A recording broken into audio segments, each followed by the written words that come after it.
Hi guys, Karen here with, of course, Whiskey Sour, who wondered where I have been for days and days and days. But he just continued to sleep anyway. I just got back from the NAMM show in Anaheim, California. I'm feeling like I have that kind of gruffer, sexier voice. I don't know how many guys want their women to sound that low, but that's what I got going on. NAMM show was fantastic.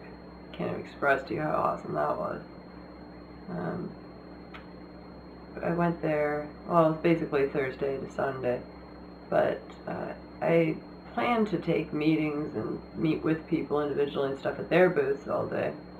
Then we got kind of short-handed and I ended up working the booth, which was pretty intense, like just as far as giving demonstrations and talking to people, but it was exciting, and I think that might have taken more energy than if I hated it. I actually really loved it. I loved meeting with all the people, and I loved meeting just other people in the industry, and the NAMM show is a very targeted audience where everybody there is, you know, pretty knee-deep in the music industry somehow, or their friends that got some free passes of people who are in the music industry. So it's not a consumer-based show. You can't just walk in off the street. And so I felt like I was having some really creative conversations with people about our product and how we could affiliate with other products as well. And so it just felt like one giant business meeting essentially, but very creative because we're talking about stuff we love to talk about. But I talked a lot, which I know how to do. So I just kind of talked and talked and talked all weekend. And I stayed in kind of two hotels because some friends let us use their timeshare. So I stayed kind of the Disneyland hotel one night and then went to our friend's timeshare, which was really close to the convention center, for the other 2 nights. It was really nice, you know, with the living room and kitchen and stuff that I wish I could have used more because I was always at the convention, but it was beautiful and very relaxing when I go back there. So the problem is that everything in that area, all the hotels, whether it's a Hilton or the Sheraton or whatever, their internet was the worst I've ever experienced. Like I felt like I was out in the middle of America in just, you know, some hick town with 33 people in it and no internet. Like it's seriously, I couldn't believe at a convention center with surrounding hotels how bad the internet was. So I was intending on doing a bunch of videos and uploading them to you guys. That was my full intention. And then my camera never ever made it out of the bag because I was seriously, constantly, always talking to someone and always brainstorming with somebody. And that's what really made it a successful weekend, is that I did get to meet all these people. I think I can confidently say that I feel that this particular app for the iPad, for the iPhone, it's on Mac and desktop and everything, is going to be a huge hit. Like, I just got confirmation after confirmation about what we already knew. For those of you who don't know, we've licensed the original masters from all your favorite songs, and we've formatted it for this week. This weekend was the launch for the iPad, so we formatted it for the iPad so that you could break down the tracks of the original masters. So if you have an Alice Cooper song or a Deep Purple song, that is Ritchie Blackmore's guitar part that you're playing along with or that you're learning from. But you can also isolate it so that you can hear exactly what Ritchie's doing. You can loop it and you can slow it down so you can hear all the articulations of Ritchie's guitar. So a lot of people were really just fascinated to hear these tracks. And our intention originally with the app was to have it just so that people could jam along. It was going to be a play-along software. But it's turning into a real learning instrument. And last year our iPhone that had the same app on it won Best Tools for Schools because it was it's just a really amazing learning software because you can play along with the score or you can play along with the guitar tab. An iPad and an iPod you can, you know, take easily with you wherever you go, and so just having the licenses for these original masters has taken us probably 3 years. That's been the hardest part of it. Of course, there's the technology. It's a very sophisticated app, even though it's easy for the end user to use, just kind of like almost like a 4-track mixer with input where you can record and stuff. It's really easy to use, but it's very sophisticated technology. But that isn't what the hard part was. The hard part was talking the labels and the publishers and the artists into letting Joe Public use or listen to their master reels. And in some cases we had to go into warehouses and find them. In other cases we had to bake tape.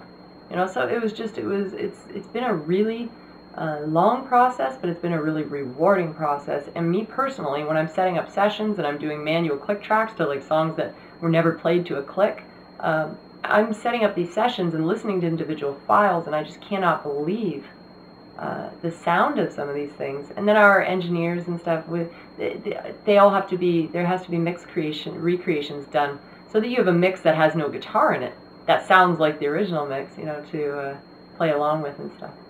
So it's super rewarding, super fun, and I'm really excited about it.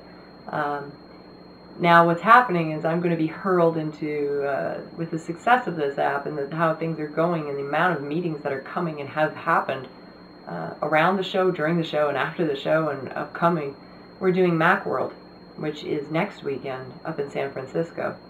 So we're just kind of basically turning around and kind of doing it all over again. And that's more of a consumer show, and it's Mac-based products. So it's going to be Mac for desktop, it's going to be iPhone stuff, iPad stuff, but then of course all the stuff that has to do with the new Mac store and everything. So it's just Mac, Mac, Mac, Mac, Mac. And so it's going to be a little bit of a different vibe, getting the consumer's point of view on our app. And I'm excited to hear everybody's ideas for it and the things they'd like to see. But for the most part, everybody just loves it and wants to know where they can go get it. So it's not in the App Store yet. That really was such a sneak preview of this launch, and everybody's just floored. So we had our booths. We had a booth upstairs on the main floor, and we had a kiosk downstairs. And so Frank and I would run the kiosk downstairs for most of the time, which was good because the NAMM show map showed our kiosk as being our main booth. So a lot of, kind of bigger names and bigger companies ended up coming to that booth and talking to us. And so I was really glad Frank and I were there to be able to answer their questions and do some brainstorming and have a real creative flow with them. But at the main booth upstairs, we had John 5 from Rob Zombie and Marilyn Manson come and demonstrate the app to the crowd that was circling around. And that was really cool too, because John is a genuinely nice person. You think, oh, he's in these really heavy bands. No, John's really great. And he's been really great with working with us and everything. And I just love John. He's just fantastic. So he gave a demonstration. But I got to meet J.R. Robinson, who he's a drummer, very famous drummer. He's on tour a lot with David Foster, but he's done a lot of work for Quincy Jones, and he played on We Are the World, and he's just, one of the most fantastic drummers in the world, really. I got a chance to finally meet J.R., even though he is one of our spokespeople for Jam It now, that they shot a video and everything with him, and I didn't attend that video shoot, so I finally got to meet him, and he's, on board with our product. And so is Steve Lukather. Many of you guys probably know Steve, just very famous. And we have a couple other people as well. Terry Vazio is also on board with our product and going to be helping to promote with that. And some other musicians that I can't tell you right now. But so we have a lot of exciting things going on with the product, and we have a lot of people who are behind it and really pushing it. So it's a really busy time. And I want to apologize to you guys for not being on video, even though I said I was going to do daily videos. I haven't been on videos for days now, and it's going to kind of happen that way again during the next week or so, with the Macworld coming up and a bunch of stuff happening right after that. So I hope you'll bear with me and be patient with me, because this is 3 years worth of our efforts that are kind of coming to fruition right now. And so it's just a really crazy, more so than usual, crazy busy time for us, but it's exciting and so rewarding to see everything come to fruition. So I just thought I'd do a video here with you today, just letting you know what's going on with me and all the things that are happening right now, and that they're all good, and I'm busy, but it's really good busy. I really invite this kind of busyness. I mean, this whole Jam It thing started 3 years ago with, it was actually an amp that the software was right inside of, so it was all kind of built in that, and then it got simplified down to the iPhone and the iPad and the desktop versions and stuff of this play along software. But it's gone through a lot of inceptions.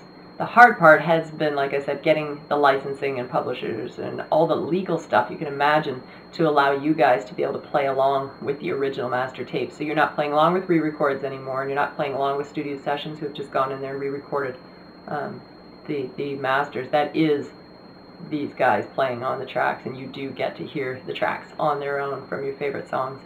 So we feel really proud of it. We're really proud of our business model, where we feel like we've done everything absolutely legally, and also that the artists who we really, I mean, we're artists and musicians and producers and engineers over here, the artist is going to end up making more money off doing this software than they would selling their song up on iTunes. And we're really proud of that business model, and that business model has taken a long time to get the labels and publishers and everybody to come to that same level, you know, and it's something that I want to be a part of, an integrity-based company like that, so it's very exciting. So that's what I'm doing. I mean, I got other stuff I'm doing too, crazy amounts of things going on, but aside from all that stuff, the weekend was really cool for one other reason. Was a lot of our public record. If you guys have heard me talk about thepublicrecord.com, that's a site, it's a musicians collaboration site that we've also built. A lot of those TPR members flew in for the NAMM show, and I got to meet all of you, and how exciting was that, just meeting David Nicholson and Kaz and, you know, Tom Schultz and Michael Myros, and who else did I get to meet? TJ Salas, and oh, there's just so many people.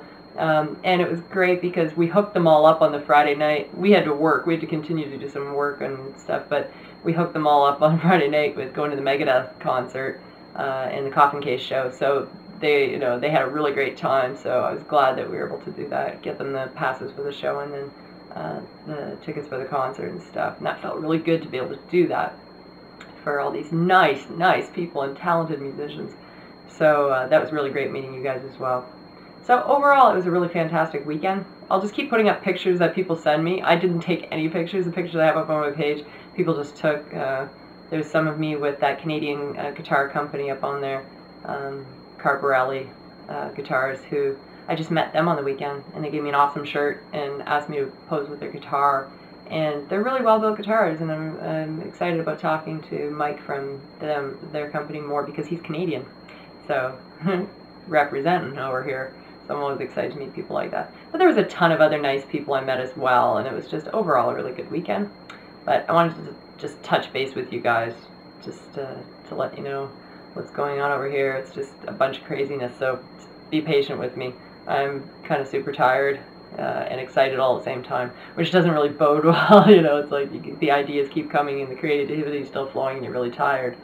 But the mind doesn't really shut off. And then when I go to sleep, I'm dreaming about ideas and stuff too. It's a good time. It's a good time.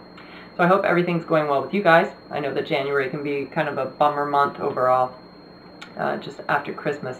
But I encourage you to just use it as, you know, a new, fresh start, and really get out there and be with creative people and do what you want to do. And, you know, don't get caught up in all the negativity that's all around you. Just find the people that you really want to do creative things with, and, you know, build your career or build your relationships or whatever, and have fun doing what you're doing, because it's really rewarding to put in that effort towards something that you really love to do and you really want to do.